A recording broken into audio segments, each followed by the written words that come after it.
Subscribe करें और bell icon दबाएं। संविधान निर्माण में जयपाल सिंह मुंडा की भूमिका विस्तार से। जयपाल सिंह मुंडा भारत की संविधान सभा के एक प्रमुख आदिवासी प्रतिनिधि थे।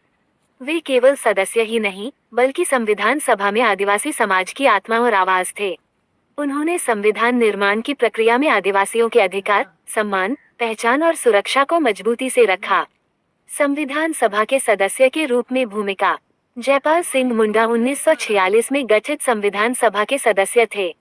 वे उन गिने चुने आदिवासी नेताओं में से थे जिन्हें राष्ट्रीय स्तर पर यह अवसर मिला। उन्होंने संविधान सभा में अनुसूचित जनजातियों (एसटी) के मुद्दों को पूरी दृढ़ता और निर्भीकता से उठाया। आदिवासियों को मूल निवासी के रूप में स्थापित करना।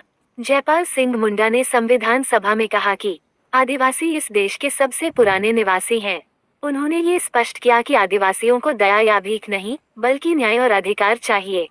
उन्होंने बार बार चेताया कि अगर संविधान में आदिवासियों की सुरक्षा नहीं हुई तो वे फिर से शोषण का शिकार बनेंगे।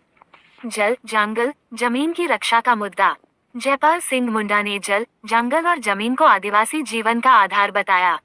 उन्होंने मांग की कि संविधान में ऐसे प्रावधान हो जो आदिवासियों की जमीन गैर आदिवासियों को न जाए, प्राकृतिक संसाधनों पर आदिवासियों का पहला अधिकार हो।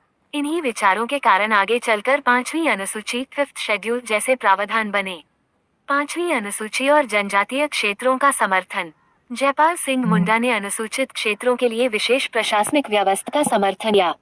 उन्होंने कहा कि सामान्य कानून आदिवासी क्षेत्रों पर सीधे लागू करना उनके लिए नुकसानदायक हो सकता है। उनकी भूमिका से आदिवासी क्षेत्रों के लिए अलग प्रशासनिक ढांचा, राज्यपाल को विशेष अधिकार जैसे प्रावधान संविधान में आए। आदिवासी संस्कृति, भाषा और परंपरा की रक्षा। उन्होंने जोर दिया कि आदिवासियों की संस्कृति और परंपराएं संरक्षित की जाएं। शिक्षा और विकास आदिवासी पहचान को खत्म न करे।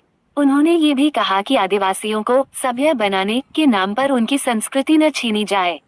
समानता के साथ विशेष संरक्षण का सिद्धांत। जयपाल सिंह मुंडा का विचार था कि आदिवासी भारतीय नागरिक हैं, लेकिन उनकी स्थिति अलग है। इसलिए उन्होंने आरक्षण और विशेष संरक्षण का समर्थन किया। शिक्षा में, नौकरियों में, राजनीतिक प्रतिनिधित्व में संवैधानिक नैतिकता पर जोर। उन्होंने संविधान सभा में कहा कि कानून तभी सफल होगा जब प्रशासन आदिवासियों के साथ सम्मान और ईमानदारी से पेश आए। वे केवल कागजी अधिकार नहीं, बल्कि व्यवहारिक न्याय चाहते थे। झारखंड और स्वशासन की भावना। जयपाल सिंह मुंडा ने संविधान सभा में अलग झारखंड राज्य की भावना भी रखी। उनका मानना था कि आदिवासियों का वास्तविक विकास तभी होगा जब उन्हें अपने क्षेत्र पर स्वशासन और निर्णय का अधिकार मिलेगा।